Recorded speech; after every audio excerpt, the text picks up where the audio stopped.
Vamos a empezar ya. Os voy a pedir, por favor, que apaguéis los micrófonos, ¿vale? Para permitir que el doctor Prieto pueda hacer su presentación y nos pueda explicar todo su conocimiento que tiene por compartir el día de hoy. Entonces, os voy a pedir, por favor, que apaguéis los micrófonos y si tenéis cualquier pregunta, la podéis hacer en el chat, ¿de acuerdo? Entonces, os explico. Os informo que la sesión está siendo grabada para que aquellas personas que no se han podido unir en estos momentos o lo vayan a hacer o lo quieran ver en diferido, se está grabando para ello y se publicará en nuestro canal de YouTube para que tengáis constancia de ello. Y os explico, ahora mismo voy a dar paso al director de la Asociación de Esclerosis Múltiple de Navarra, José Villanueva y Arzábal, y luego el doctor Prieto hará una presentación de unos 15-20 minutos. Tras esa presentación, va a resolver todas las preguntas y dudas que nos comunicasteis en el formulario de inscripción. Si sentís que durante la conferencia tenéis alguna pregunta más, alguna duda, lo podéis escribir en el chat y cuando se acaben estos 20 minutos de presentación, nos uniremos a las preguntas que habéis hecho en el formulario de inscripción y las resolverá todas, ¿de acuerdo?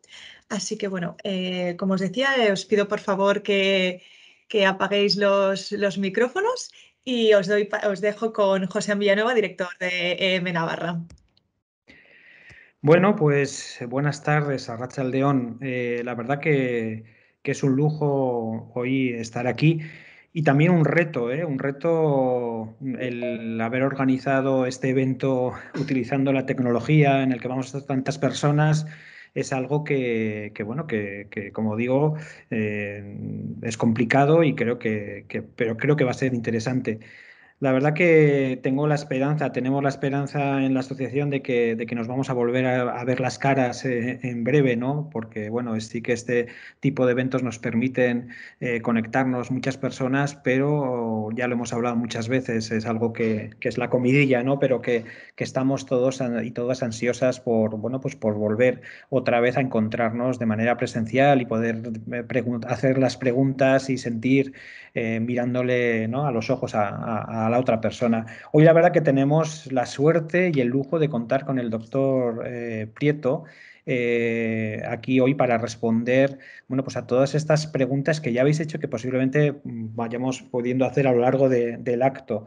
La verdad que todo este tema de la vacunación COVID y esclerosis múltiple se ha convertido en uno de los temas más relevantes en cuanto a las consultas que nos llegan a la asociación, de tal manera que vimos la necesidad de organizar un evento y tener a un profesional de la categoría de José María Prieto González para poder responder a todas y cada una de las preguntas, porque hay tantas casuísticas, estamos tan mediatizados por lo que escuchamos en los medios de comunicación, a veces no recibimos respuestas coherentes, hay bueno, en fin, es una situación compleja bueno, que yo creo que hoy vamos a tener la posibilidad de salir con las ideas más claras. Espero que eso sea así y lo veremos al final. También tenemos que agradecer a Merck porque también ha hecho posible que hoy organicemos este evento. No me queda más que en esta primera fase, ¿no?, del evento, bueno, pues presentaros al doctor Prieto. La verdad que el doctor Prieto os voy a contar y es muchas cosas, ¿no? Pero tuvimos la suerte de tenerlo hace, pues yo creo que fue en el año 19, yo creo que el año anterior a esta pandemia, en el Día Mundial, y tuvimos el lujo de tenerlo aquí, que en el evento del Día Mundial, y descubrimos que aparte de ser un gran profesional, un gran neurólogo, sobre todo es una gran persona que además, como cotilleo, os puedo decir que si tuvierais la oportunidad de hablar con él sobre la Catedral de Santiago, os puede hablar hasta de la última piedra, porque es un auténtico conocedor de todo ello. Pero, ¿qué os voy a contar respecto a la biografía del doctor Prieto? Pues es neurólogo, en estos momentos es jefe del servicio de neurología y además profesor asociado de medicina del Hospital Clínico Universitario de Santiago de Compostela. Es también presidente de la Sociedad Gallega de Neurología. miembro de muchísimos comités y consejos editoriales de revistas de la especialidad y además, una cosa que nos afecta muy directamente como miembros de nuestra entidad de Esclerosis Múltiple España es, desde febrero de este año, es el presidente del Comité Médico Asesor.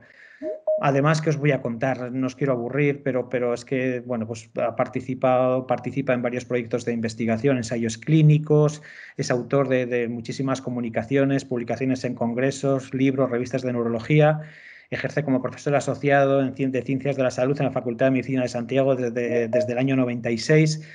En fin, os podría aburrir porque, sobre todo, lo que os digo, es una persona que conoce muy bien la enfermedad, conoce muy bien porque atiende a muchísimos pacientes en el día a día, está muy, muy cerca de las personas con esclerosis múltiple y, como os he dicho, sobre todo, es una muy buena persona y lo vais a poder comprobar a lo largo de su ponencia de hoy, pero que sobre todo a lo que vamos a dar más espacio es a responder todas esas preguntas que habéis ido haciendo, que vais a poder hacer a lo largo de la intervención a través del chat y que Lorena irá recogiendo, y que si al final queda alguna cuestión pendiente cuando vayamos finalizando, abriremos los micrófonos para que también podáis hacer las preguntas.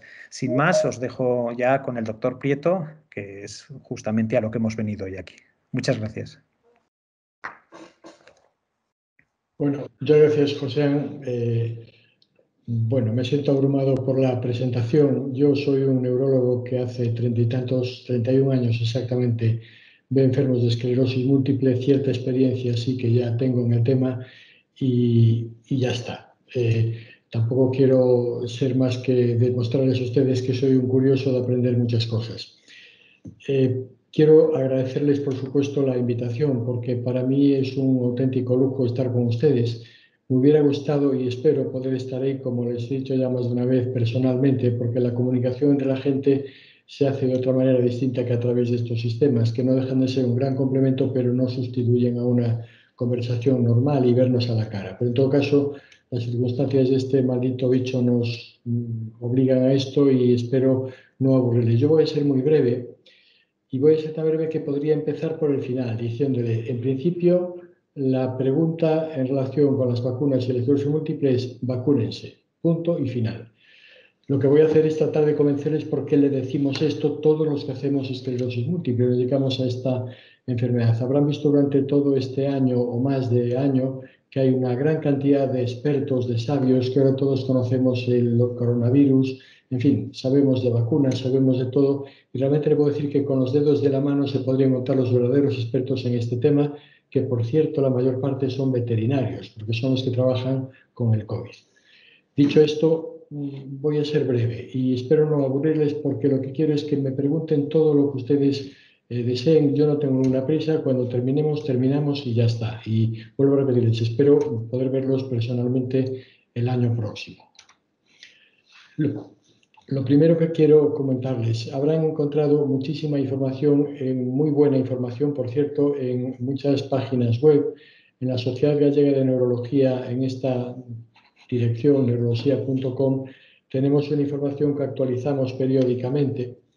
Actualizar una cosa de este tipo que es tan cambiante es complicado, pero tratamos de que la información sea lo más estricta posible, no solamente en esclerosis múltiple, sino en otras enfermedades neurológicas, y simplemente que se queden con este dato por si alguno tiene interés en poder visitar la página y comprobar la información o extraer información. Cualquier duda, por cierto, también la podemos contestar a través de esa página web.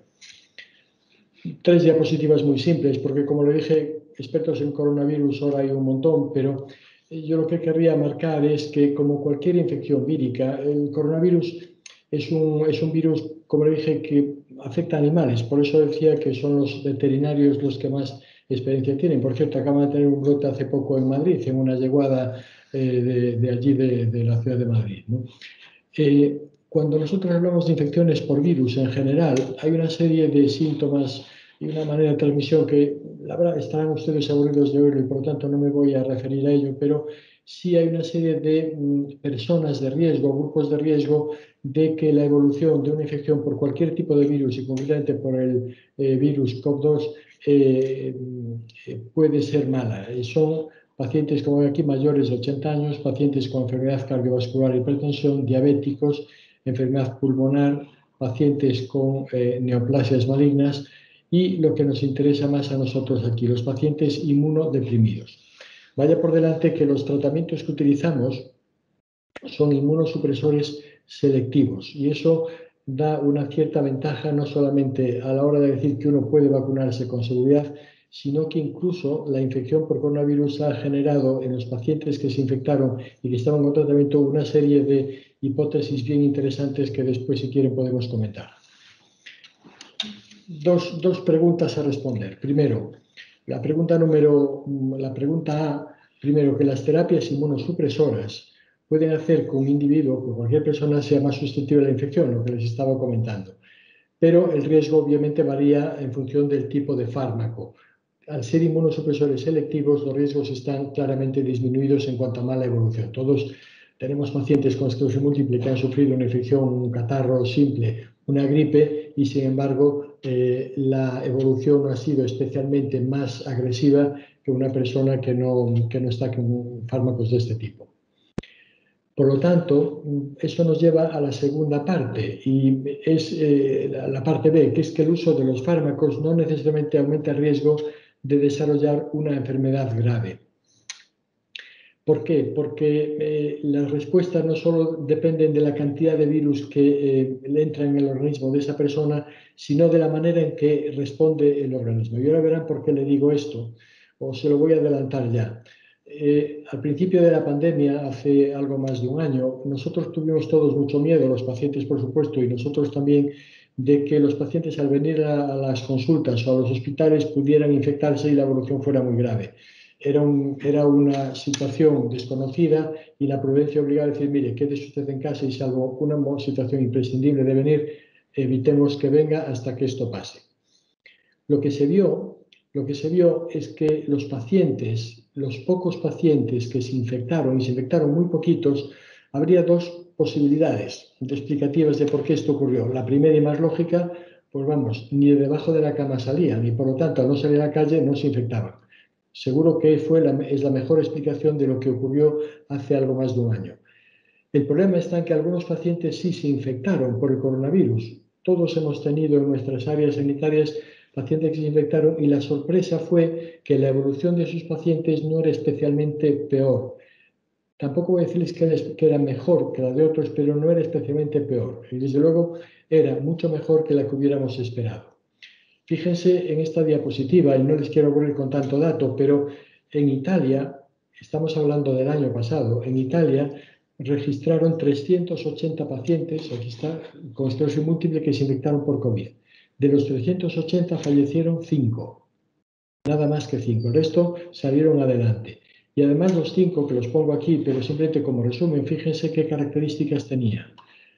Una esclerosis múltiple muy avanzada en su tiempo de evolución, con una discapacidad funcional muy alta, mayores de 50 a 55 años, y de ellos además estaban en tratamiento con 2 fármacos que eran estos que les señalo aquí.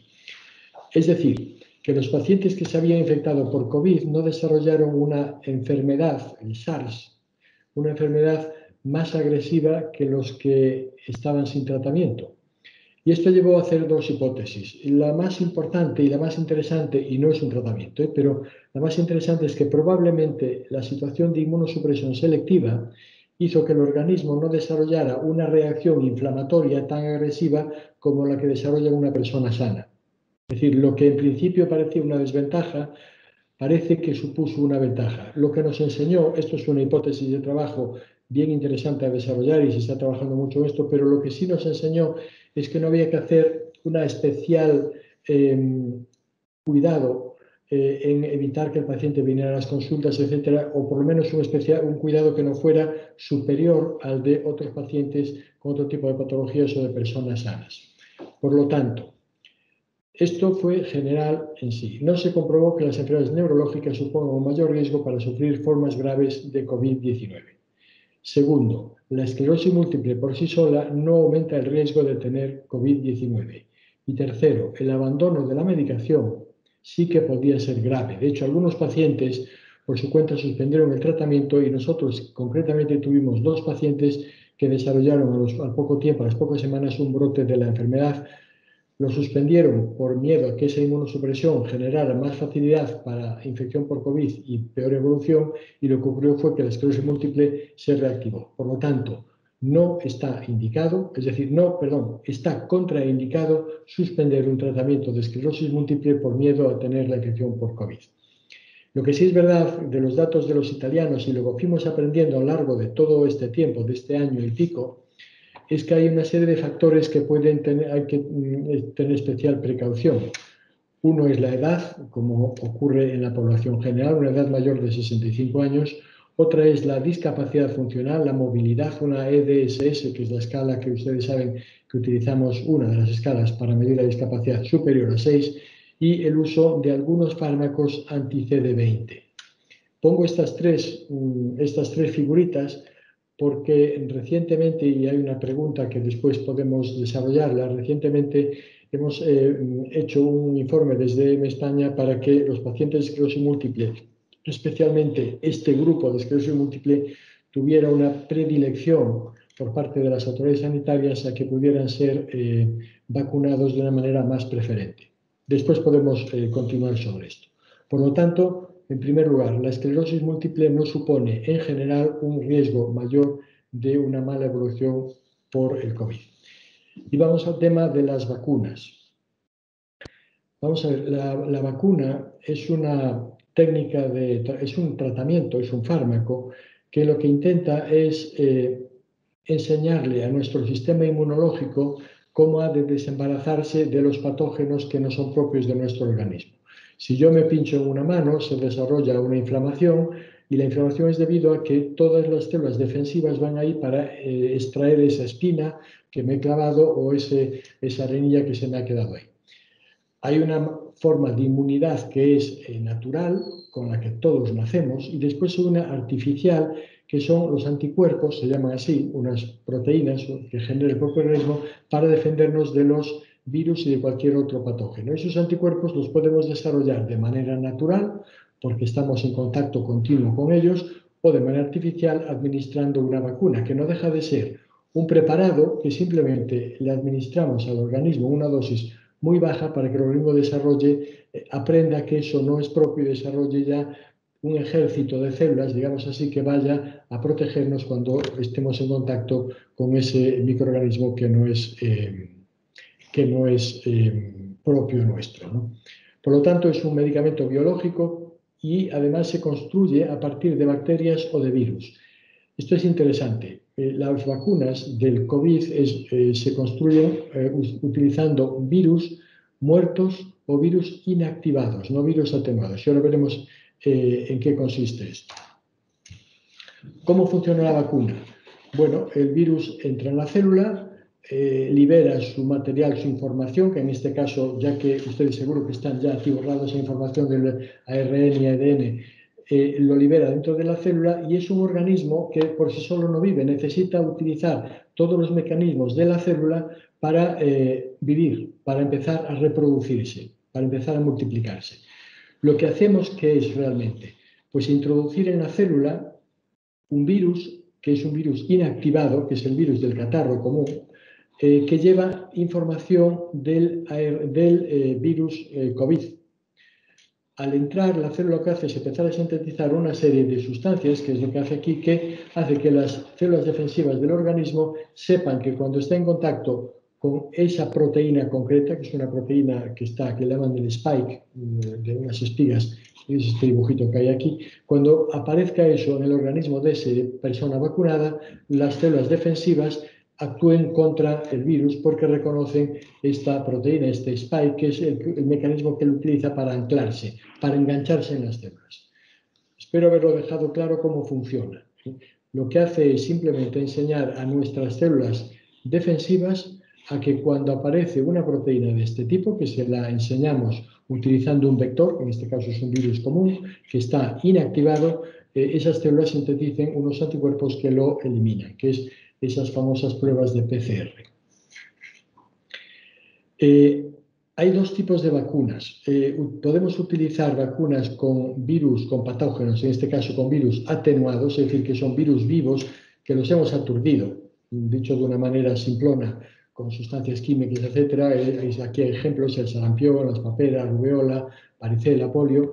Y después hay una serie de vacunas que son con virus inactivos.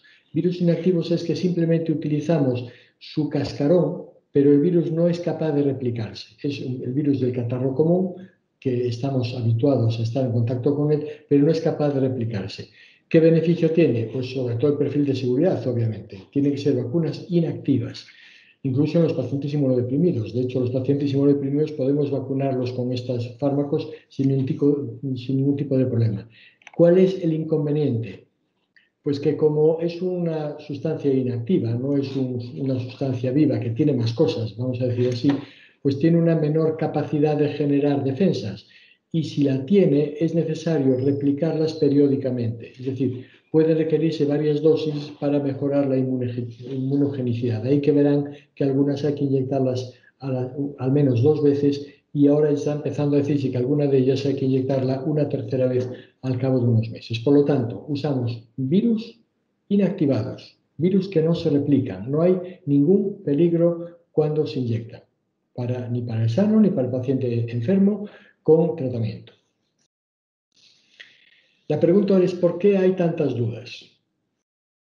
Me es tentador contestar una barbaridad y no lo voy a hacer, pero hay muchas dudas porque cuando dirigen los que no saben empezamos ya a tener problemas. Pero fundamentalmente, fíjense, esta encuesta es de junio del año pasado. Estarían totalmente de acuerdo en vacunarse casi un 50% de los encuestados, pero por ahí hay parcialmente un desacuerdo, totalmente desacuerdo, etc. ¿Por qué motivo es esto? Porque para fabricar una vacuna, para fabricar un medicamento en general, y ustedes lo han vivido seguro, hacen falta una serie de pasos que son todos estos que yo expongo aquí. Todos estos pasos, que técnicamente hay que hacerlos, son debidos sobre todo a seguridad. Es decir, yo necesito saber, en primer lugar, que cuando utilizo el medicamento no le voy a hacer daño al paciente. Entre el inicio y la comercialización, que está aquí, este paso número 11, entre todos estos pasos, alrededor de 5 años al menos son los necesarios para el desarrollo de una vacuna. Y hemos asistido a una cosa absolutamente revolucionaria, y yo no vengo aquí a venderles vacunas, pero es muy difícil desarrollar una vacuna en el tiempo que se ha hecho, que es escasamente de 1 año, y es no solamente por interés comercial, que puedo entender que ahí seguro que lo ha habido, pero sobre todo porque los grupos de investigación han desarrollado, han compartido mucha información para poder desarrollar lo antes posible vacunas, y por eso hay tantas variantes de vacuna. Fíjense, por ejemplo, en Europa, los pasos. Primero, solicitud de autorización de comercialización. Esto es una vez que hemos pasado estos 10 que le he dicho, el 11, perdón que voy a ir hacia atrás. Una vez que yo llego aquí, pido a las autoridades sanitarias autorización para el uso de la vacuna, para la comercialización de la vacuna o del fármaco. Se solicita, lo evalúa la Agencia Europea del Medicamento, tiene una comisión que lo autoriza o no. En este caso, curiosamente, habrán asistido a una especie de festival de que la Comisión Europea suspende la vacuna. Días más tarde, la Agencia Europea dice que no hay que adelante, que no hay problema, cuando los pasos debían ser los contrarios. Estos son los pasos reglamentarios. Y por último, se comercializa en toda la Unión Europea, y en España hay un organismo similar a la Agencia Europea, que es la Agencia Española de Medicamentos y Productos Sanitarios. Estos son los pasos, y probablemente esto es lo que ha generado tanto desconcierto. ¿Qué tenemos en este momento en Occidente, en Estados Unidos y en Europa? Pues tenemos disponibles, autorizadas por las autoridades sanitarias, tanto americanas, la FDA, como europeas, que es la EMA, estas 4 vacunas. Fíjense que la vacuna de Janssen, que es de una sola dosis, lleva un adenovirus, es un adenovirus parecido al humano como vector, pero es un adenovirus, vuelvo a repetir, inactivo. Después tenemos la vacuna de Pfizer y la de Moderna, que son unas vacunas con una tecnología muy moderna, muy interesante a futuro. Si después hablaremos dos palabras al respecto de qué puede aportar esto en la esclerosis múltiple en el futuro. Y además de ser muy modernas, fíjense que la eficacia ronda el 90-95%. A veces estos números hay que tener un poquito de cuidado en su interpretación, porque las vacunas más eficaces que tenemos han alrededor del 80% de eficacia, las más eficaces que ya conocemos. Y por último, la de AstraZeneca, que tiene un porcentaje de eficacia de un 70%, utiliza también un vector que es un adenovirus, son 2 inyecciones, aquí separadas entre 4 y 12 semanas, están aconsejando que sean un poco más. Y hay un aspecto muy importante que no podemos olvidar y que puede explicarnos a veces algo de lo que ha ocurrido, y son los precios. Fíjense que las 2 vacunas más baratas son las clásicas, digamos así, la que llevan adenovirus. Adenovirus que está inactivado, no atenuado, inactivado. Estos son sus precios medios, mientras que la vacuna de Pfizer y la de Moderna son las 2 vacunas más caras. Esto es importante porque fíjense la cantidad de vacunas que hay en este momento en desarrollo. ¿Cuántas llegarán al final? Muy probablemente la mayor parte. Espero que muchas de ellas ya no sean necesarias si nosotros nos vacunamos lo más rápido posible, porque se trata no de convivir con el virus, sino de eliminarlo de nuestro entorno. Convivir con un virus tan mutante es muy complicado. No puedo dejar de no enseñarles esto, porque esto es la vida real. Es decir, las diferencias de disponibilidad o de acceso a las vacunas están claramente señaladas en este mapa. Y esto es un grave problema que han de resolver las autoridades sanitarias, porque fíjense que para África, algunas zonas de Asia, incluso la India, y algunas zonas de Sudamérica, se espera tener disponibilidad de vacunas alrededor del 2023. Esperemos que esto no sea más que una suposición y que todos nos equivoquemos, aunque, bueno, uno empieza a preocuparse visto cómo están yendo las cosas. La siguiente pregunta es si tendremos una vacuna para la esclerosis múltiple en el 2021. Espero haberles convencido de cómo, o por lo menos enseñado cómo funciona una vacuna y por qué hay tanta dificultad a la hora de aceptarla, porque son muchos pasos y se ha ido muy rápido. Y hace bien poco tiempo saltó en la prensa, en los medios, a partir de una publicación, una revista muy prestigiosa, que las propias compañías que desarrollan las 2 vacunas de RNA, Pfizer y Moderna, y compañías asociadas estaban estudiando la posibilidad de utilizar una vacuna contra la esclerosis múltiple. Este es el artículo, es una revista, fíjense que es del mes de enero, en el Science, utilizando una tecnología de este tipo. Yo simplemente no voy a leer la diapositiva, pero simplemente querría señalarles que aquí creo que hay que tener un poquito de prudencia. No podemos jugar con la esperanza de la gente, porque si me oye un microbiólogo dedicado a las vacunas, tendríamos una polémica seguro, pero desarrollar una vacuna cuando sabemos la causa, que es un virus, es relativamente fácil. Tecnológicamente puede ser complicado, pero la idea es sencilla de entender. Desarrollar una vacuna en una enfermedad en la que no conocemos su causa no es tan sencillo. Pero esa tecnología está ahí y con toda seguridad esa tecnología en algún momento puede ser de utilidad para algunas cosas muy concretas del control de la esclerosis múltiple. No quiero aburrirles más y quiero simplemente dejar 2 diapositivas, las conclusiones y una más que es una chuleta que les voy a dejar para que el que quiera utilizarla lo utilice. Como conclusiones de esto que le acabo de decir, primero, no se ha demostrado que los pacientes con esclerosis múltiple que se infecten con el COVID tengan un mayor riesgo de complicaciones y de fallecer que la población general. No hay un mayor riesgo, excepto en ese pequeño grupo que les enseñé antes. Segundo, no se recomienda o está contraindicada la interrupción de la medicación, ya que puede suponer una reagudización de la enfermedad teniendo consecuencias graves. Estas 2 siguientes las he puesto como ven en negrilla. Todos los pacientes pueden y deben vacunarse. Es una decisión personal de cada uno, pero el consejo general de los que nos dedicamos a esto y de los médicos en general es que todas las personas pueden y deben vacunarse. Son vacunas específicas y las que son con virus son virus inactivados. Y por último, ninguna vacuna interfiere con la enfermedad. Esto es importante por lo que le quiero contar ahora, antes de leer la última conclusión. Cuando yo me voy a vacunar o cuando una persona con esclerosis múltiple se va a vacunar, siempre hay 2 preguntas a hacer. Primera, cuando yo me vacune, ¿puedo agravarse mi enfermedad? Y he visto que hay algunas preguntas al respecto que después podremos desarrollar. La respuesta es no. Segunda pregunta, la más importante. Si yo estoy con tratamiento y me vacuno, ¿podré desarrollar suficiente inmunidad? O sea, ¿podré quedar protegido de verdad? La respuesta es sí. Se ha visto en los pacientes que se vacunaban con la gripe, que es un virus atenuado, perdón, un virus inactivado, que cuando nosotros veíamos los anticuerpos que desarrollaban contra el virus en sangre, los pacientes en tratamiento desarrollaban niveles que los protegían de la gripe. No era el mismo nivel de defensa que en una persona sana, pero era el nivel suficiente para proteger. Y por esto va la última de las conclusiones. Solo en algunos casos y en función del tipo de fármaco, la decisión es individualizada para conseguir una máxima eficacia de la vacuna. Por eso le he dejado esta chuleta. Cuando un paciente está poniendo interferones, acetato de glatiramer, telicinomida, dimetilfumarato o natalizumab, no son necesarios ajustes. No. Si pones aquí sí que se oye. Cuando un paciente está en tratamiento con fingolimod, siponimod o ozanimod, se debe vacunar por completo e iniciar después el tratamiento a las 4 semanas.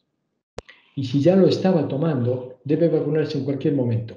La única cosa es que en función del tipo del momento puede ser necesario después comprobar si ese paciente ha quedado realmente vacunado o no, pero no le va a hacer daño a la enfermedad. Si el paciente está tomando cladribina, debe vacunarse por completo, es decir, terminarlo la única inyección o las 2 inyecciones e iniciar a las 4 semanas el tratamiento. Y si ya estaba tomando cladribina, debe demorarla 4 semanas tras haberse vacunado. Si es alentuzumab, estoy diciéndole todos los que están en uso aquí en España. Vacunarse por completo y ponerlo a las 4 semanas, si no ha empezado el tratamiento, y si ya lo ha puesto, vacunarse a los 6 meses de dar el alentuzumab. Fíjese, a los 6 meses. ¿Por qué? Porque el alentuzumab ha provocado una depleción linfocitaria tan importante que es muy probable que cuando uno se vacune, cuando ha puesto el alentuzumab y quiere vacunarse en ese periodo siguiente de 6 meses, no desarrolle anticuerpos suficientes que lo defiendan del virus y anda por la calle pensando que está vacunado y no lo está. Cuando está con ocrelizumab o con rituximab, que son muy parecidos, debe vacunarse por completo y después administrarlo a las 4 semanas. Si ya lo está utilizando, debe vacunarse 3 meses después de la última dosis. Esto no lo voy a desarrollar, si quiere lo comentamos después, porque son simplemente los tiempos en donde hay que administrarse la vacuna o el fármaco. Y nada más, espero no haberles aburrido, pero me gustaría haberles aclarado o convencido de que deben vacunarse con cualquiera de las vacunas, sea el fármaco que sea. Solamente los tiempos de utilización, bien sea de la vacuna o del fármaco, en algunos casos concretos, que son estos que les he señalado al final de esta diapositiva, hay que tener ciertas precauciones simplemente para asegurarnos que hayan quedado ustedes vacunados. Y nada más. Reitero mi agradecimiento a Esclerosis Múltiple Navarra y espero que el próximo año pueda verlos personalmente si creen que yo pueda aportarles alguna cosa o alguna información a la asociación. Muchas gracias. Pues muchas gracias, doctor Prieto. La verdad que ahora viene también una parte muy, muy interesante del evento porque, bueno, pues hemos recogido pues bastantes preguntas que hemos intentado agrupar. Muchas de las preguntas que hemos recibido quizás ya han sido contestadas, pero bueno, y posiblemente pues en este ejercicio de agrupar preguntas, quizás alguien puede no haber visto reflejada su pregunta en lo que vamos a plantear. Luego dejaremos un tiempo para que pregunten quien así lo desee. Vamos a empezar con una pregunta que es muy general y yo creo que se la hacen, ¿no?, en su condición de profesional de la salud. Y es algo que nos interesa, no es que tenga que ver explícitamente con la esclerosis múltiple, pero es algo que se lo podríamos preguntar cualquiera y es, bueno, pues ¿cuándo se va a acabar esta pandemia, ¿no? Y si volveremos a vivir como antes. Una pregunta que a todos nos ronda en la cabeza, vamos. Decía Niels Bohr, uno de los padres de la física cuántica, decía que la predicción es muy difícil, especialmente la del futuro. No obstante, me voy a atrever. Yo creo que si conseguimos unos niveles de vacunación suficientes, que rondan alrededor del 60-70% de la población, bien sea vacunación natural o vacunación con vacunas, esto debería haberse terminado ya. Como no ha sido así, estoy ahora confundiendo mi deseo con la convicción, pero yo creo que después del verano probablemente podremos hacer una vida más o menos normal, quizá con alguna limitación. Y ya que me preguntaba si volveremos a vivir como antes, yo creo que tenemos la obligación de vivir como antes. Yo no acepto que me digan que hay una nueva normalidad. Me parece que es inaceptable. La normalidad no lleva apellidos. Muy bien. Mira, nos pregunta, bueno, yo creo que lo ha respondido, ¿no? Durante su intervención, pero sí que hay, y es que lo cuestionan bastantes personas, es decir, si las vacunas, la idea esa que existe de que las vacunas no están prohibidas para la esclerosis múltiple, ¿no? Aquí nos comenta un caso, ¿no? De una persona que se puso la antitetánica y que en 2 días que perdió la visión de un ojo durante 2 meses, ¿no? Entonces, yo creo que ha quedado claro que no, pero me gustaría que reiterara la idea, ¿no? ¿Están prohibidas las vacunas en la esclerosis múltiple? No, hay que tener mucho cuidado y se desaconseja el uso de algunas vacunas muy concretas que llevan virus, como puede ser la vacuna de la fiebre amarilla. Fíjese si no están prohibidas, que de hecho antes de empezar un tratamiento hoy por hoy de estos tratamientos modernos que tenemos, es obligado ver cómo es el calendario vacunal de ese paciente y si no está vacunado, ha de vacunarse. Por ejemplo, si no ha tenido el herpes, hay que vacunar del herpes, porque el tratamiento sí que puede favorecer una infección por el virus herpes y de forma innecesaria. Y de hecho, es algo que de la propia Sociedad Española de Neurología y de las sociedades autonómicas se ha propuesto, es decir, hacer un calendario vacunal sistemático a todos los pacientes. Y lo estamos haciendo porque estamos dando fármacos que son muy eficaces. ¿Qué sucede? Que cuando yo me vacuno, imagínense que yo he tenido una infección por COVID y me vacunan. Ya tengo anticuerpos naturales. La primera dosis debe dar más reacción. Y la liberación de una serie de sustancias inflamatorias que hacen esa sensación de estar roto, ¿no? de estar cansado o fatigado, como agripado durante 48 horas, hace que se liberen una serie de sustancias que pueden agravar, pero que pueden aflorar algún síntoma que iba a ocurrir o que pueden transitoriamente empeorar algún síntoma. Todos sabemos que los pacientes de esclerosis múltiple, cuando tienen fiebre, pueden tener lo que llamamos un pseudobrote, que es un agravamiento de la enfermedad, pero simplemente por la liberación de una serie de sustancias que generan ese síntoma. Pero no se puede considerar eso como un brote.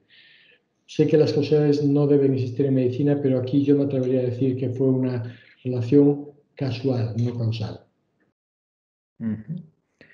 Muy bien. Entrando ya en dudas más sobre medicación y vacunación, hay también quien nos pregunta si existe alguna orden especial, ¿no?, de las instituciones sanitarias para las personas afectadas de esclerosis múltiple. ¿Existe alguna orden, alguna instrucción, alguna directriz especial? No, no que yo conozca. Por eso le decía antes que desde EME España hemos elaborado un documento que se ha presentado a las autoridades sanitarias para que haya un grupo de pacientes concreto, estos que yo les dije antes de una mayor edad, una mayor discapacidad, etcétera, que tuvieran una cierta orden preferente para vacunarse. Pero si me permite decirlo de otra manera, claro, es muy difícil agrupar hacer pequeños grupos de enfermos de esclerosis múltiple, broncópatas, cardiópatas, porque lo que puede ocurrir es que haya una mayor diferencia o se generen mayores diferencias que si uno lo hace a plano, digamos así. Entonces sí que debería haber un grupo preferente en nuestra opinión, pero tampoco es de una extremada gravedad que no exista. En esta línea nos decía, ¿no?, también alguna persona, ¿no?, como ahora se está llamando, y hay personas con esclerosis múltiple que están siendo llamadas a vacunar, pero en función de su grado de discapacidad, ¿no? Entonces nos preguntaban cuáles son en su juicio los criterios, ¿no?, para considerar prioritario, creo que lo ha respondido, ¿no?, vacunar a una persona con M, ¿no? Si me permite, sí que es cierto que hay algunos centros que han conseguido de alguna manera o negociando muy bien, hay que decirlo así, pues que los pacientes de esclerosis múltiple se vacunen de forma preferente, generando otro problema, pero estoy ahora pensando en algunos centros de grandes amigos y que, un aplauso grande desde mi punto de vista, algo que yo no he sido capaz de conseguir aquí en Galicia en la Consejería de Sanidad, pero vuelvo a repetir, salvo ese grupo concreto y en la nota de EME España está recogido qué tipo de pacientes deberíamos tener preferentemente vacunados. Bueno, aquí aparece esa idea, ¿no? de la AstraZeneca y la Janssen, ¿no? Si si padeces una enfermedad autoinmune, si sería contraindicadas estas dos vacunas, ¿no? Si hay más riesgos de que se produzca una trombosis y si la vacuna sería igual de efectiva o harían falta más dosis, nos pregunta también. A la segunda parte de la pregunta, la respuesta es no lo sabemos, porque nos hacen falta esos 5 años que no tenemos el lujo de disponer de ellos. Fíjese, para la vacuna del ébola se precisaron 4 años, casi 5 años, y ahí era una urgencia. Aquí lo hemos hecho en 1 año, entonces estamos aprendiendo muchas cosas. Muy probablemente sí, muy probablemente haya que repetir periódicamente la vacunación si no logramos erradicar el virus. Y probablemente la vacuna no sea exactamente la misma porque el virus, como ya vieron ahora hace 24 horas, está mutando permanentemente. Entonces, no sabemos si hace falta o no revacunar, pero muy probablemente sí, igual que ocurre con el virus de la gripe. Y la otra parte de la pregunta que me decía es si alguna era preferente sobre otras, me parece, ¿no? Sí, al ser una enfermedad autoinmune, pues se cuestionaba si Janssen o AstraZeneca, con ese riesgo que nos hablan de trombosis y demás, pudiera ser menos. El riesgo de trombosis no es por la vacuna, probablemente tiene relación con el spike, con la proteína del virus, y esa proteína la llevan todas. Yo la puedo llevar pegada a un vector vírico, se llama así, a un virus que está inactivado, o la puedo empaquetar en una vesícula, lleva el ARN y la propia célula propia mía genera los anticuerpos. Entonces, no, la respuesta es no. La probabilidad de trombosis venosa es muy similar probablemente con todas ellas. Y es muy baja, por cierto. Ronda, me parece que es el 1 cada millón. No llega a 1 cada millón, es 1 cada 900 y pico mil pacientes.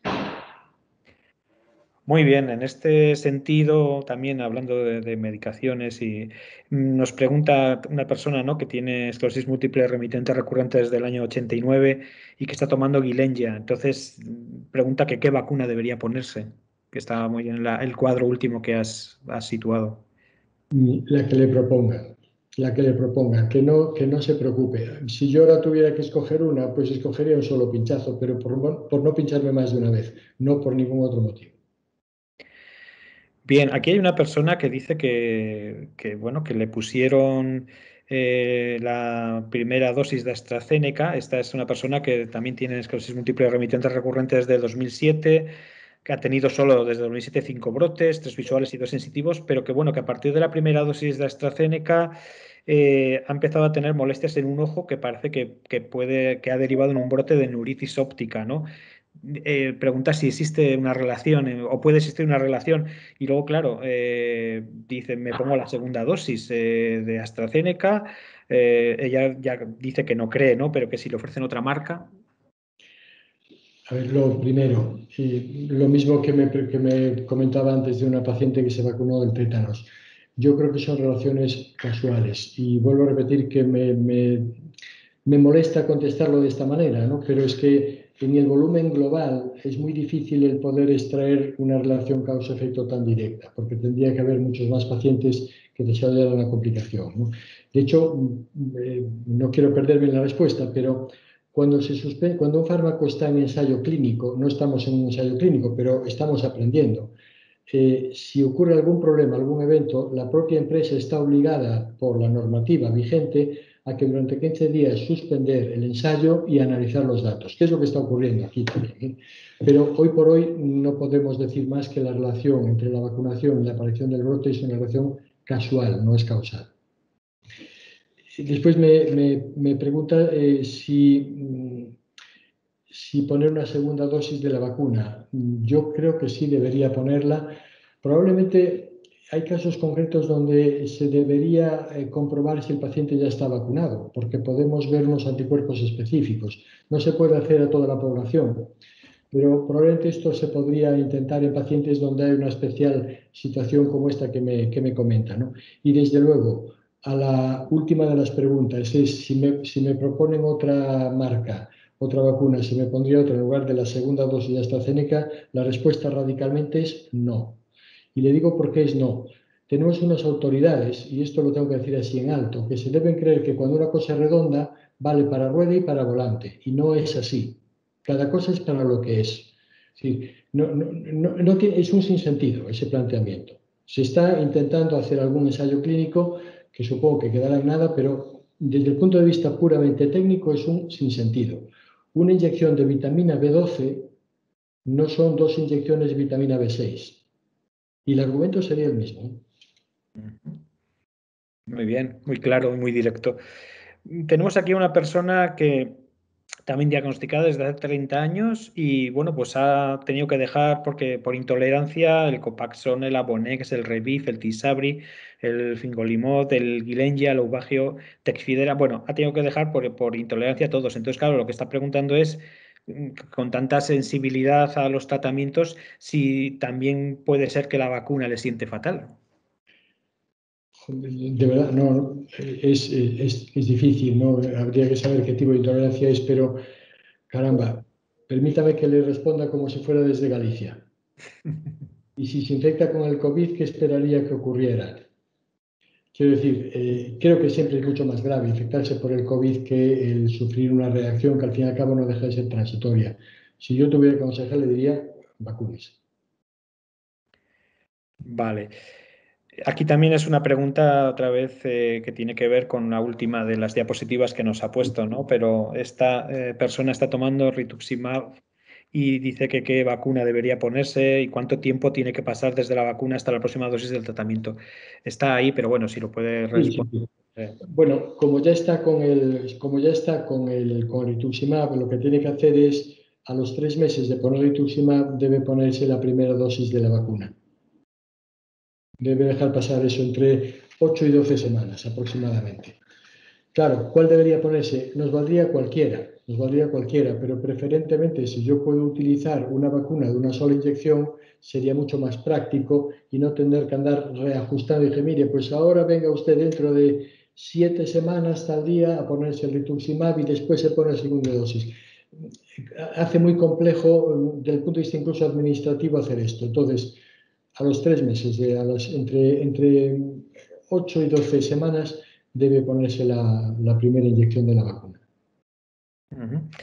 En esta línea también hay una persona, no dice cuál es el tratamiento que está tomando, ¿no? Pero dice que si le inoculan la vacuna el mismo día en que se tiene que poner la medicación, entiendo que será Abonex o alguno de estos, no lo sé, vamos, si debe pincharse o dejarla para la siguiente semana, ¿no? Entonces también nos pregunta cómo puede diferenciar los efectos de la M o de la medicación en la aparición de trombos.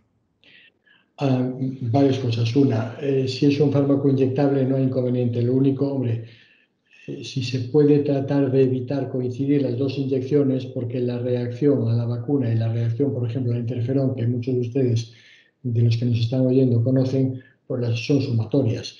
Habría que utilizar un fármaco, un antiinflamatorio no esteroideo o incluso una dosis pequeña de 5 miligramos de prednisona para que no esté tan incómodo en las siguientes 24 o 48 horas. Pero no necesariamente habría que hacer nada más, ¿no? ¿Cómo prevenir la aparición de trombos? No hay ninguna cosa específica. De hecho, se sugirió y hubo algunas cosas que salieron en prensa de utilizar aspirina después de inyectarse, etcétera. Si nosotros utilizamos aspirina de manera generalizada a todos los vacunados, tenga por seguro que las complicaciones gastrointestinales, quebrados de digestólogos, van a ser enormemente frecuentes. Entonces, no es necesario hacer ningún tipo de prevención concreta farmacológica. Otra cosa es pues que caminar, en fin, hacer la vida lo más normal que uno pueda, ¿no? Vale. Aquí también una persona nos dice que toma diariamente una pastilla de cúrcuma. ¿Cuál dice que cuando le vacunen, si es conveniente que la siga tomando? Me hace una pregunta muy complicada de contestar. Es una pregunta de enemigo. Sinceramente no sabría responderle, pero lo que sí le puedo responder es que se vacune. Eso sí que le puedo decir con todo. No es que yo sea un pro vacuna sin más, hay que ser crítico con las cosas, pero la idea general que todos manejamos, los que dedicamos a la esclerosis múltiple, es vacúnese. Entiendo que la cúrcuma no debería tener ningún tipo de interferencia ni con la vacuna ni la vacuna con ella. Muy bien. Aquí también hay una pregunta para nota, doctor. ¿Hay alguna similitud entre los principios de las distintas vacunas y tratamientos de esclerosis múltiple que puedan explicar posibles reacciones adversas de las vacunas o, por el contrario, ausencia de las mismas en los pacientes DM? Es una pregunta muy interesante desde el punto de vista teórico, pero difícil de contestar en la práctica. Relaciones teóricas, claro que hay. Es decir, si yo estoy utilizando un fármaco que produce un cierto grado de inmunosupresión selectiva y me vacuno, la reacción a la vacuna, la reacción inflamatoria que hay de malestar general, dolores articulares, febrícula, etcétera, puede estar incluso atenuada. Está en estudio esto, puede estar atenuada, pero por un simple mecanismo, por el mismo mecanismo que cuando un paciente que está en tratamiento se infecta por el virus, la agresividad de la enfermedad no es la que nosotros hubiéramos esperado, sino que es menor. No sé si le contesto a la pregunta, creo que sí. Muy bien. También nos pregunta, ¿no?, que cuál es la influencia de los agregados plaquetarios con las vacunas. Influencias no, quizás lo que sí se sabe es que en algunos pacientes que no están claramente identificados si es una causa genética, hematológica o lo que fuera, el haberse vacunado produce factores protrombóticos y produce pequeños trombos venosos, básicamente. El mecanismo por que esto se produce no está bien conocido. Hay que tener en cuenta que tenemos las vacunas desde el mes de diciembre, es decir, no hace tanto tiempo, y estamos aprendiendo perdón, sobre la marcha. Pero no es la vacuna, fíjese hasta qué punto tiene poca importancia la trombosis venosa, que hace una semana, 8 días, les estoy mintiendo, 8 días, una semana, la Sociedad Española de Hematología y otras 2 sociedades científicas de epidemiología y de medicina interna, los hematólogos, inmunología, perdón, consideran que aún con enfermedades hematológicas protrombóticas está la relación riesgo-beneficio siempre es a favor de la vacuna. Muy bien. Vuelvo a repetirles, yo no vengo a vender vacunas, pero hemos visto lo que sucede y creo que el mensaje ha de quedar muy claro. Sí, vacúnense con la que le propongan. Sí, pues justamente una de las preguntas que estamos recibiendo en el chat más reiteradas es ¿cuál es la vacuna más recomendada? Ahora ya me pondría usted. A ver, por lo que le dije antes, a mí ya me han vacunado y no me han dejado elegir, pero por lo que le dije antes, probablemente yo me vacunaría con la de una sola dosis, pero porque me pillan una sola vez, no por otro motivo. Muy bien. Esta es una pregunta que nos la hacen a la propia asociación, ¿no? Dicen si hemos conversado o interactuado con el Departamento de Salud para hablar de la situación de los pacientes con respecto al COVID. Pues la respuesta que tengo que dar es que no hay un hilo directo con el Departamento de Salud porque, bueno, pues la estrategia es una estrategia nacional. Creo que el doctor Prieto lo ha comentado. Es verdad que ha habido grandes centros hospitalarios que han conseguido, pero bueno, es una cuestión de influencia. Nosotras desde aquí no lo hemos conseguido. Al final estamos hablando de lo que digo, de una estrategia nacional y estamos trabajando pues de la mano de Esclerosis Múltiple España, a través del Consejo Médico Asesor, la Sociedad Española de Neurología, pues por intentar, pero no estamos haciendo una acción propia y local. José, si me permite, complemente esto que acaba de decir usted. Ya me oyeron al principio hacer una crítica bastante directa a la situación en la que vivimos, ¿no? Pero dicho esto, uno tiene que ponerse también en el pellejo del que decide, ¿no? Claro, si yo ahora le digo, mira, necesito, o estos pacientes con esclerosis múltiple tienen que ir preferentes. Entonces, esto me lo han contestado a mí así, que lo he intentado. Tienes toda la razón, pero mañana o dentro de un rato me vendrán los pacientes broncópatas descompensados y dentro de un rato los diabéticos mal controlados y mañana los cardiópatas. ¿Y a cuál cojo y a cuál dejo fuera? Es decir, probablemente la desigualdad sería mayor.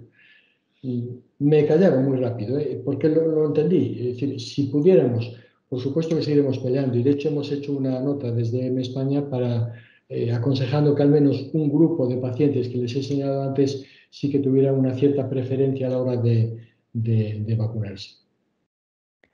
Muy bien.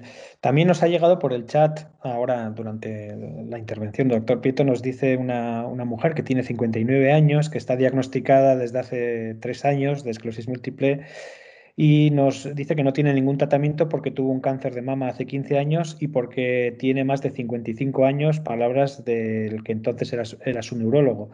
En este contexto ya dice, ¿me puedo vacunar? Sí, sí, sí.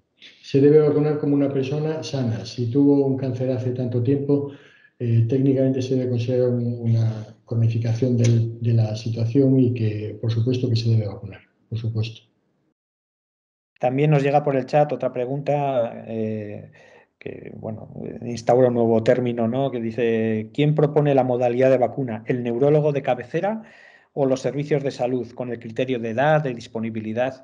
¿Quién es el que propone la modalidad de vacuna? Yo la modalidad no la propondría. Es decir, la modalidad, como ven, está en función de la disponibilidad de las vacunas. Hay algunas vacunas, como la de Pfizer y Moderna, que van empaquetadas, por decirlo así, en una bolita de grasa. Lo estoy simplificando mucho.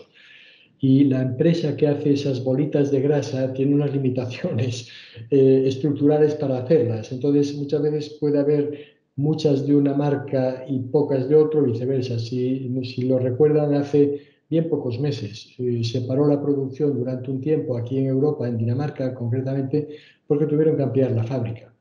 Entonces, la disponibilidad va a depender, o sea, el uso de unas u otras va a depender fundamentalmente de la disponibilidad. ¿Por qué pusieron unos cortes en los rangos de edad? No voy a entrar en términos políticos y económicos, pero los cortes tienen una lógica. Si yo experimento con mi fármaco en un grupo de edad entre 15 y 25 años, he demostrado la utilidad en el grupo de 15 a 25 años. Con el mismo argumento que dije antes, una cosa redonda no vale para rueda y para volante, vale para una de las dos cosas. Entonces, por eso han hecho los cortes de edad. A partir de ahí, bueno, empezamos a mezclar políticos, en fin, de todo y un caos. Pero eso fue el motivo, no fue otro. Muy bien. Otra pregunta, ¿no? Dice, ¿no? Si no he entendido mal, el resumen es que no hay por qué tomar medidas distintas ni vacunas preferentes por tener esclerosis múltiple. Solo habría más diferencias en cuanto a si se crea una respuesta inmune suficiente. Esto, exactamente. La Vale. pregunta, háganse siempre la misma. ¿Va a afectar a mi enfermedad? ¿Tengo que decirles así, de una manera rotunda? No. Con estos casos que ha comentado usted. Segunda pregunta, ¿voy a quedar suficientemente vacunado con esta chuleta que le he dado? Sí. Vale, una cuestión que quizás no quedó claro, porque cuando le he hecho la pregunta de la señora que tenía 59 años, diagnosticada hace 3 años, es una esclerosis primaria progresiva. Entonces preguntaba si se podía vacunar en la situación, había tenido un cáncer de mama hace 15 años. Pregunta si el hecho de que sea progresiva, primaria progresiva, cambia su respuesta. No diferencia para nada. Es decir, es una esclerosis múltiple y a efectos técnicos se debe vacunar igual. Si la discapacidad es muy elevada, la edad fuera muy elevada, etcétera, pues entraría dentro del rango de ese grupo de pacientes donde deberíamos tener incluso una cierta preferencia si las autoridades nos lo permiten, ¿no? Pero vuelvo a repetir que eso es la única diferencia. Aquí una pregunta muy general y que todos quienes tenemos en nuestro entorno, hay muchos casos, es si ya tengo una dosis puesta de AstraZeneca y al final deciden ponernos otra diferente, máxime con la respuesta que ha tenido tan clara, ¿no? ¿Me vacuno o es mejor quedarme con la primera dosis de AstraZeneca antes que ponerme otra si me la ofrecen? Wow. Espero que no llegue a esa situación. Yo creo que no va a llegar a esa situación porque no tiene ningún sentido. La propia Agencia Europea del Medicamento ya ha dicho que no tiene ninguna lógica ese planteamiento, al menos mientras no se experimente. Experimentos con seres humanos, los justitos.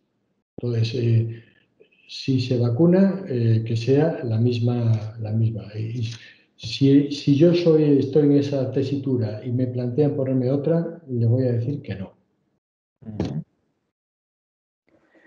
Muy bien, como decía al principio, estas son pues un poco todas las preguntas que hemos recibido y las que hemos recibido, pero sí que bueno, que puede ser que en este ejercicio que hemos hecho de agrupar preguntas y demás, puede haberse quedado alguna y este sería el momento, ¿no? De una forma ordenada, tienen una manita, creo que pueden ver, que pueden levantar la mano de esa manera y entonces Lorena les dará paso para que puedan ya en una última ronda, para no explotar más al doctor Prieto, pues hacemos una última ronda en la que pueden hacerle ya las preguntas directamente y sin filtros. Que sean facilitas, por favor.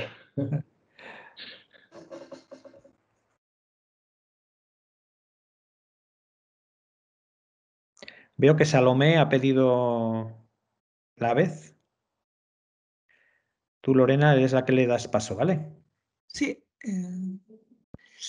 Lo único que está ella silenciada en sí. Ya está. Ahora. Ya he puesto el micrófono. Buenas tardes. Soy Salomé. Antes, cuando ha estado hablando de las distintas medicaciones que había que esperar un tiempo y eso, yo estoy tomando el Laubagio. Tranquila, no se preocupe. No, que se me ha puesto ya el picor. No tengo prisa. La teriflunomida, ¿esta tengo que esperar o...? No. Entraría dentro de la chuleta que le he dejado y que utilizan lo que quieran, entraría dentro del grupo de fármacos que no hay que hacer nada especial. Vale, muchas gracias. Nada.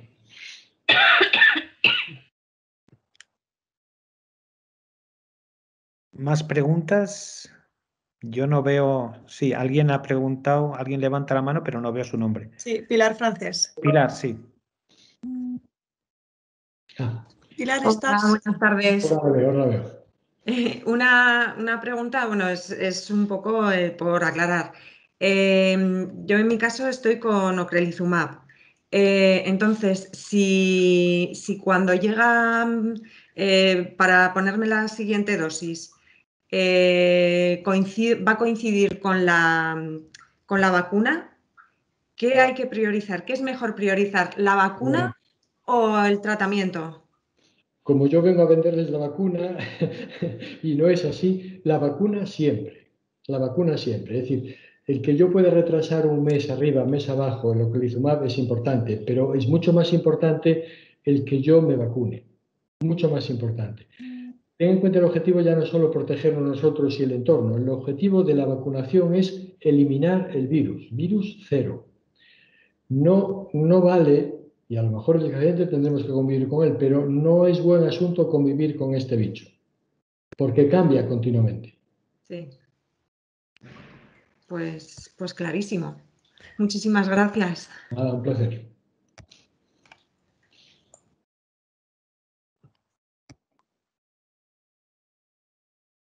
Tenemos otra mano pedida. ¿De Ana? Ana, necesitas activar el micrófono. Ya está, ¿no? Sí. Hola, buenas tardes. Hola, buenas tardes. Mira, yo estoy tomando pastillas de Tecfidera, la de metilfumarato, y no sé, ¿esas influyen algo en la vacuna? No, entra en el mismo grupo que la que me preguntó, que me preguntó Salomé, me parece que se llamaba, ¿no? Sí, es el mismo grupo. Vacunas sin ningún tipo de inconveniente, sin ningún tipo de problema. Vale, muchas gracias. Nada.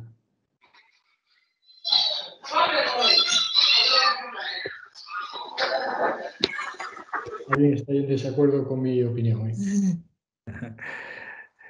Venga, vamos a aprovechar alguna Sí, lo pregunta. que quieran. Yo no tengo ninguna prisa.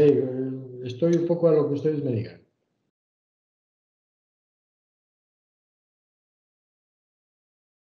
No sé si veo aquí alguna. Mientras... mira. Amaya, cuando quieras conectas el micrófono. Hola, muy buenas. Muchísimas gracias antes de nada. Quizá quizá lo ha explicado ya y no me ha quedado a mí claro, pero en principio los criterios para priorizar esclerosis múltiple o no frente a otros, ¿no? Que sé que era complicado y bueno, nos ha explicado los factores, bueno, muchas circunstancias que coinciden, ¿no? Pero hablábamos el otro día con otras personas con esclerosis múltiple, como a alguien que, bueno, ya sí tiene más discapacidad, que ponías en las diapositivas una EDSS de 6, pero incluso no llegando a una EDSS de 6, sino con menos también, como una afectación de coronavirus leve, ¿no? Como me acuerdo que decía una persona, yo con una semana en cama ya no vuelvo a ser la misma, ya no me voy a poder, no vuelvo al punto de inicio, ¿no? No me voy a recuperar con la facilidad con que quizás se pueda recuperar una persona que no tiene esclerosis múltiple. Es como no entiendes por qué no se les ha dado esa prioridad, ¿no? No se les ha incluido entre las personas con prioridad para poner la vacuna, ¿no? Por ese riesgo luego también a la recuperación, incluso de una afectación leve de coronavirus. ¿Qué criterios hay, ¿no? ¿Cómo se puede defender esa... Voy a hacer de malo, si me permite. Tiene toda la razón, Ana, pero voy a ponerme del otro lado. O póngase usted del otro lado. Es decir, escojo, claro, es un problema ético importante el que dice, si tuviéramos disponibilidad absoluta de vacunas, tenga por seguro que habría unas preferencias, seguro, porque las hay, de hecho, cuando esto sucede, ¿no? Pero en este caso no hay una disponibilidad para toda la población. Entonces, imagínese que usted ahora organiza una reunión y pone a unos invitados en un hotel y otros invitados en otro hotel. Tenga por seguro que va a tener problemas, porque alguno le va a protestar. Ese es el argumento que utilizan las autoridades sanitarias y no es un argumento tonto, ¿eh? Y vuelvo a repetir, yo soy muy crítico con ellas, pero no es un argumento baladí, porque es que no hay disponibilidad absoluta. Entonces, ¿cómo yo priorizo?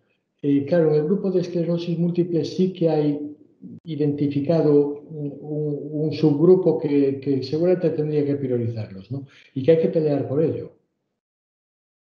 Pero la prioridad máxima es, oiga, mire, déjense de gaitas, de suspender transitoriamente, y si hay vacunas, vacunen y déjense de tonterías. Y ya está, y acabemos cuanto antes, salvo que no haya interés en terminar. Y lo dejo ahí.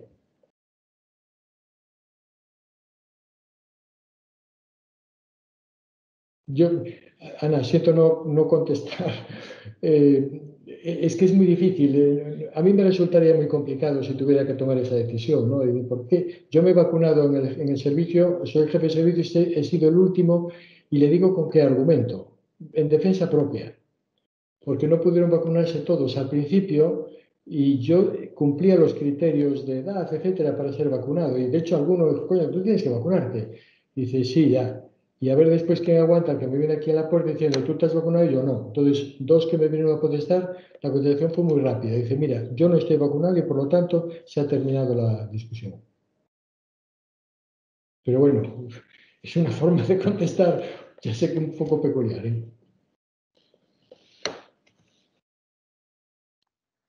Claro, ahí está si voy a mi neurólogo y le digo que estoy mal, que necesito, que en realidad tampoco hay posibilidad de influir para que te incluyan en el... Yo lo he intentado, Ana, yo lo he intentado. Vamos a ver, eso no es falto de ética. Es decir, yo tengo que defender a mis pacientes y por lo tanto, y de allí voy a pelear, ¿no? Pero el que toma la decisión del reparto, no es fácil tomar esa decisión del reparto. Porque cualquier decisión que tome es incorrecta. Cualquier decisión que tome es criticable. Es decir, ¿por qué uno y por qué no otro? En fin, es muy complicado tomar esa. Y además, yo creo que es incluso más inequitativo. Claro, claro. Es una opinión, no deja de ser una opinión de un ciudadano, no de un médico. Gracias. Un placer.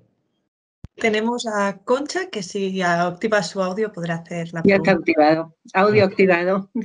Buenas tardes, muchísimas gracias por toda la información, me ha parecido muy interesante. A mí lo que me ha entrado curiosidad es porque en el estudio que han hecho de los pacientes italianos, los 5 muertos eran todos hombres. Y no sé si hay alguna razón o ha dado la casualidad que tenían unas enfermedades, comorbilidades, como se suele decir, un poco más graves, ¿no? Bueno, tenemos, si me permite la broma, la verdad no me había fijado en esto, pero gracias por... Es que me resultaba chocante porque yo miraba, claro, yo estoy en el rango de edad de más de 60, o sea, tengo 66, estoy en ese rango de edad, tengo hipertensión y además tengo una escala de 6,5. Es verdad que tengo una vida muy activa, pero la movilidad la tengo bastante reducida. Entonces he dicho, uy, pues es chocante, ¿no? Sí, bueno, no tendría una explicación para esto. Si cabría una teórica explicación, que me la estoy inventando, pero cabría una teórica explicación, y es que la edad media, la supervivencia media de los varones en todo el mundo, y en España, en Europa igual, es menor que la de las mujeres. Sí. ¿Qué factores hay ahí? Los desconocemos. No sabría contestarle. Habría que analizar con detalle qué tipo de pacientes eran. Como vio, eran pacientes muy evolucionados, en fin, probablemente con formas progresivas de inicio tardío, pero no sabría contestarle. Yo creo que es más un hallazgo casual. 5 de 380, la verdad es que es un número realmente bien pequeño, ¿no? Sí, no, era simplemente que me ha sorprendido pues ya era pura curiosidad. Si veía que había algún tipo de relación, pero ya casi por hacer una broma, ¿no? No obstante lo preguntaré. De las observaciones pequeñas a veces sacan cosas, pero lo preguntaré. No, además tengo la posibilidad de preguntárselo a uno de los autores y le preguntaré a ver si analizaron eso, pero me imagino que me dirá que es casual. Muchísimas gracias, doctor Prieto. Gracias. Mientras no llega la próxima pregunta, quería aprovechar para comentar a todas las personas. Está levantando la mano, perdón. Es que no veo el nombre. No, Concha es la que lo acababa de hablar. Máximo. Ahora, ¿sí se le oye? Sí, adelante. ¿Veis?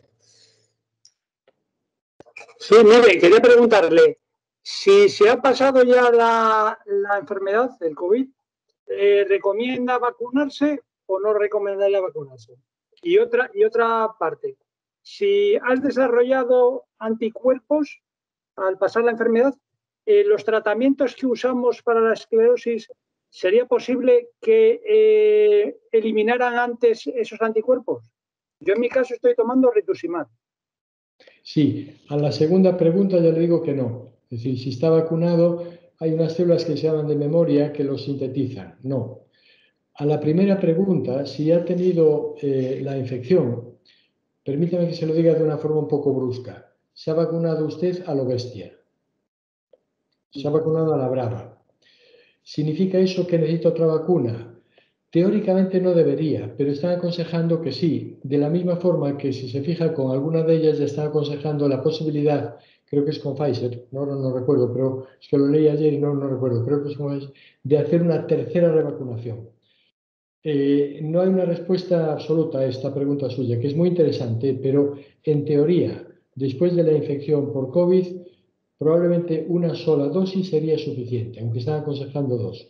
Si le vale como dato, y esto es un secreto profesional, mi hermano, que es neurocirujano, sufrió el COVID muy leve, se vacunó, como aquí cito por apellido, se vacunó a la misma hora que me vacuné yo, no tuvo ninguna reacción, y se vacunó un mes después y tampoco tuvo ninguna reacción. Y tenía anticuerpos. Y al decir solamente una dosis sea suficiente, entiendo que entonces cualquiera de las vacunas que requieren 2 dosis también me valdría. En teoría sí, pero vuelvo a repetirle, doctores tiene la Iglesia y yo no quiero pasar, ya ve que en televisión hay un montón de expertos que le cuentan de todo, ¿no? Y yo sé hasta donde sé. Nadie le va a contestar de una manera absoluta a eso, ni siquiera un súper experto en el tema. En teoría, usted recibió una primera dosis natural, digamos así, y en teoría va a recibir una segunda dosis que sería lo mismo que si yo me vacuno por primera vez sin haber estado en contacto con el virus. Pero en teoría, en la práctica se está vacunando por completo a todos. Gracias. Nada, un placer. Y muy buena pregunta, ¿eh? Seguramente dentro del año que viene la podremos contestar y espero que sin bozales. Vale, vale. Sí, hemos recibido una pregunta, bueno, más bien un comentario. Dice que yo no estoy en el subgrupo especial riesgo de EM susceptible de vacunación, pero creo, como ha indicado el doctor, que en este subgrupo debería incluirse como preferentes y animo a la esclerosis múltiple a que, dada la mezcla de política y criterios médicos que siguen las autoridades, insistan en recordar la existencia de estos pacientes. Nos dan las gracias y, por supuesto, al doctor Prieto por su claridad y explicación. Es más bien un comentario, ¿no?, sobre el tema. Muy atinado además y totalmente de acuerdo. Sí, tenemos que intentar convencerlos como sea, porque nosotros tenemos que defender nuestros enfermos, ¿no? Pero no tengo más que decir, efectivamente, tiene toda la razón y ese grupo está identificado y así se ha hecho en la nota de EM España.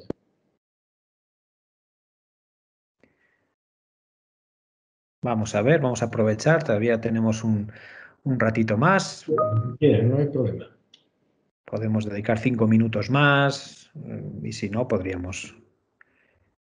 Por cierto, les invito, no sé si les dejan salir de su territorio, pero aquí se puede venir que ya es un territorio no libre de virus, pero bueno, estamos bastante bien de momento. Y recuerden que estamos en Año Santo y si alguno tiene algún pecado se lo queda a cero el contador. Tomamos nota.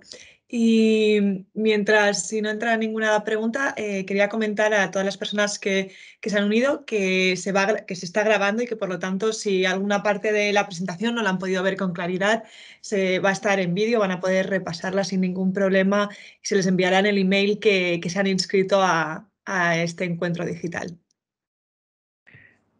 Y por supuesto también el doctor Prieto muy amablemente nos ha dejado la presentación, si alguien ya la difundiremos, si alguien la quiere revisar, sin ningún problema también, por supuesto. José, solo una cosa, la última diapositiva, la chuleta esta, es útil. Permítame solo una precisión, ¿eh? Es útil el 29 de abril del 2021, con toda la información que tenemos. Esa información hay que actualizarla, porque, vuelvo a repetir, es muy importante, estamos aprendiendo. En un año no se aprende sobre una enfermedad y ya nos gustaría poder hacerlo, pero sobre la marcha estamos aprendiendo. Entonces, a lo mejor esta información que yo les doy y que es útil hoy, pues a lo mejor dentro de un mes y medio ya ha cambiado, ¿eh? Hay una, yo creo que casi un grito de rabia, ¿no? Dice una persona, ¿no? Y que ella tiene esclerosis recidiva y le han vacunado por ser sanitaria. Sin embargo, a una chica que tiene progresiva y en silla de ruedas, no, dice que no le parece justo en absoluto y que la esclerosis le dijo el médico que no era criterio para vacunar. Es decir, el médico le dice que no es criterio para vacunar la esclerosis, ella siente que se la han puesto por ser sanitaria, pero que a personas que quizás tienen un riesgo mayor de sufrirlo no. Entonces, eso es, yo lo he oído más veces y me parece un tema, hay muchas personas que piensan eso, vamos. Sin duda, es un tema muy interesante. Yo, de hecho, creo que dentro de unos días tengo que ir a la televisión y me van a preguntar estas cosas. Y es un tema espinoso porque es muy difícil. Yo tengo la obligación de decantarme por mis pacientes, pues solo faltaba, ¿no? Pero es muy difícil decir, no, es injusto que me vacunen por esto y no por aquello. En fin, en el hospital, pues yo recuerdo que se lo comenté al director, le dije, bueno, habéis vacunado a la mitad del personal porque es lo que tenían, y la otra mitad quedó para la segunda tanda. Hubiera sido mejor que lo vacunéis a todos tarde, pero a todos de golpe, y te evitabas quejas aquí permanentes en tu despacho, ¿no? Es muy difícil tomar esas decisiones y ponerse en el pellejo del que decide, y vuelvo a decir que yo no vengo aquí a defender a políticos, es todo lo contrario habitualmente. Así es. ¿Alguna pregunta más? Yo voy viendo por el chat, pero agradezco mucho las alabanzas, pero no veo preguntas. Yo la primera vez cuando contacté con el doctor Prieto para pedirle que amablemente viniera a aclarar dudas, me acuerdo de la frase, ¿no? General, recomendación, vacúnense cuanto antes y con cualquiera. O ya matizado, efectivamente, pero eso, vacunarse cuanto antes, en cuanto sea posible y con cualquiera de ellas. La verdad que, bueno, este es un tema polémico y no sé si es el momento, ¿no? Pero cuando ha puesto el doctor Prieto la diapositiva de los precios, ¿no? De cada uno de los medicamentos, creo que a mí por lo menos me explica bastante de la polémica que está habiendo con determinadas vacunas y toda la crisis ¿no? no sé, de reputación, ¿no? que están teniendo pues AstraZeneca y demás. Claro, estamos hablando de unas diferencias de precio considerables. No sé si es el momento, pero bueno, yo ahí lo dejo también. No hay problema. Yo entro en todos los jardines sin problema. A ver, tenemos que observar una cosa, y yo no vengo aquí a defender ni a atacar a nadie. Son empresas. Desarrollar las vacunas no es una cosa baladí. Si detrás de la vacuna de ARN de Pfizer o la vacuna de Moderna no hay un año de investigación. Hay 20 y tantos años de investigación que valen dinero y son empresas. Si yo tuviera ahora que decantarme por alguna de las dos partes, me decantaría siempre por esas empresas. Y fíjese lo que estoy diciendo, sé que me estoy metiendo en un jardín, pero lo que no se puede es negociar como se ha negociado, es decir, ni cuántas, ni a qué precio, ni qué fecha de entrega, ¿qué contrato es ese? Lo que tienen que hacer los que tienen el dinero en la mano y deciden por nosotros, pues es tomar las decisiones correctamente, ¿no? Y no echar después balones fuera. Con toda la crítica que se puede hacer a las empresas, que se le debe hacer además, ¿sí? Pero, claro, fíjese, las diferencias son tremendas porque las dos vacunas de vectores virales, de vectores víricos, que son, vuelvo a repetir una vez más, virus inactivados, es decir, que no tienen ningún peligro, no se replican, están ya tratados de una manera específica, son precios de 3, 6, 8 euros, me parece, 9 euros creo que era la más cara, ¿no? ¿Por qué es así? Porque es una vacuna clásica. Es decir, es el método que tienen las vacunas de la gripe, en fin, es esa tecnología. Ya se conoce la tecnología, ya está desarrollada y ya es muy conocida. Las otras de ARN son una tecnología muy moderna, muy novedosa y por lo tanto muy compleja, porque una de las limitaciones fue qué empresa me hace las esférulas estas de aceite, para entendernos, para que yo meta dentro el ARN del virus. Es una empresa muy pequeña que está en Canadá. Ahora creo que ha crecido, obviamente, pero claro, tenía una limitación. Por eso tuvieron problemas a la hora de comercializarla, ¿no? Hay toda una intrahistoria alrededor de los medicamentos que muchas veces no trasciende, pero que a veces es interesante saberla para explicarse el porqué, los precios, los tiempos, etcétera, ¿no? Desarrollar un medicamento, ustedes lo saben, son al menos 10 años entre la idea y la comercialización, y de 190 pues llegan al final 3. Pero ha habido 187 de camino que se ha invertido dinero sin retorno. Claro. Aquí, ya por ir acabando, dice, ¿no?, que una persona, ¿no?, que ha tenido un bajón muy importante este año, ¿no?, por brote o por progresión, que no ha ido a urgencias ni al neurólogo para que no le pusieran los corticoides, ¿no?, por el riesgo por la COVID. Cualquiera con EM podría tener el mismo problema y hace poco cambiaron el protocolo eliminándonos del plan de vacunación y he de esperar a mi edad, 49, 4 meses más encerrado en casa, con lo que supone para la no estimulación y recuperación de movilidad. Me parece muy serio. Permítame, hay varios aspectos. Primero, los corticoides no están contraindicados. Si se fijan, cuando los pacientes se infectan de COVID, les sonará un nombre que es la dexametasona. La dexametasona es el corticoide por excelencia y se utiliza para evitar la reacción inflamatoria, que es lo que influye mucho en la mala evolución de la enfermedad. Entonces, corticoides sí se le podrían poner en caso de que es un brote, ¿no? Otra cosa distinta es que pues, los pacientes con esclerosis múltiple, efectivamente, los que estaban con rehabilitación, en fin, que necesitan la propia actividad vital, ¿no? De salir a la calle, interaccionar, etcétera, pues los ha limitado y eso ha hecho que empeoraran. Efectivamente, esto lo hemos visto pues, en enfermos de epilepsia, en enfermos de Parkinson, en enfermos de demencia, pero más por la propia situación social que por otra cosa, ¿no? Pero un corticoide sí se le podría haber puesto y, hombre, no se le excluye a nadie de esclerosis múltiple de las vacunas, todo lo contrario. Se les está vacunando como, en general, como la población general y estamos pretendiendo que un grupo muy concreto tenga una preferencia.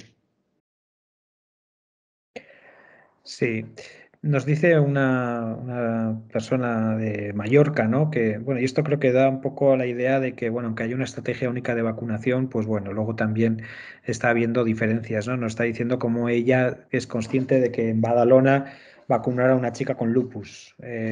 Bueno, para dejarlo ahí, vamos. Dice también otra persona, pregunta, ¿la inmunidad de las vacunas es informativa o por el contrario relevante para los enfermos de EM? No acabo de entender, José, la pregunta. ¿La inmunidad de las vacunas es informativa o por el contrario es relevante para los enfermos de EM? No sé. No, bueno, si entiendo lo que quiere decir, conseguir la inmunidad contra el COVID es relevante para el paciente y para todos. El objetivo de las vacunas masivas es virus cero. No lo quitemos de la cabeza, es virus cero. ¿Lo podremos conseguir o no? Porque va a ser muy complicado virus cero si no vacunamos a la India, como está ocurriendo, si no vacunamos a África, etc. ¿No? Es un mundo muy global, pero el objetivo es virus cero. Convivir con este bicho no es buen asunto, no es buen negocio. Muy bien. No sé, Lorena, si hay alguna cuestión más. Podríamos estar hablando con el doctor Prieto hasta mañana sin problema, pero igual, ya siendo las 7:30 pasadas, igual, a no ser que haya una última pregunta, alguien que quiera hacer alguna, vamos, plantear algo, pues yo creo que podríamos ir finalizando, si os parece. Pues sí, perdona, Lorena, sí. Decía que en un principio todas las preguntas que han llegado por formularios, por el chat y que han podido levantar la mano han sido respondidas y agradecer porque ha tenido muy buena acogida este encuentro digital. La verdad es que las personas, bueno, nos lo están poniendo en el chat y nos han llegado los mensajes de agradecimiento a usted por su conocimiento, por su claridad y transparencia en transmitirnos un tema de suma importancia, ¿no? Para la población en general, pero específicamente pues, para las personas con esclerosis múltiple. Sí, la verdad que con el doctor Prieto sabíamos que jugábamos sobre seguro porque ya le conocíamos y es, vamos, es una persona que, bueno, ya lo habéis visto, ¿no? Que responde con claridad, sin pelos en la lengua, vamos, con mucha sabiduría, pero sabiendo explicar y se nota, ¿no? Cuando una persona está atendiendo día a día a pacientes, ¿no? A veces encontramos, a veces, ¿no? Profesionales muy buenos, pero quizás no tienen ese trato del día a día, ¿no? Y saben mucho, pero a veces les preguntamos y no llegamos a entender. Creo que eso ha quedado clarísimo. Pues no me queda más que agradecerle de verdad que nos haya dedicado este rato, también agradecer a Merck que lo haya hecho posible y recordar que todo esto ha quedado grabado, que a partir de mañana estará en el canal YouTube de la asociación y que bueno, que yo creo que ha quedado claro, ¿no? Vacunarse sí y bueno, pues con todo lo que nos ha contado el doctor Prieto, pues lo importante es acabar con este virus, ¿no? Porque como ha dicho, vivir con él es un panorama muy feo. Es mal negocio. Para mí ha sido un honor, lo que quieran, lo que necesiten y espero verlos o aquí en Santiago. Recuerden que es Año Santo y que se queda sin pecados si vienen, o nos vemos el año próximo si esto nos lo permite. ¿Y hace milagros, Santiago? ¿Cómo? ¿Hace algún milagro, Santiago? Bueno, he hecho una mano de vez en cuando. Porque estamos unos cuantos que igual lo necesitamos. Pues anímense a venir, por lo menos intentarlo. Un auténtico placer, doctor Prieto. Venga, Muchas gracias. muchas gracias a todos. Gracias. Muy bien. Desde Cataluña. Muchas gracias. Adiós, adiós.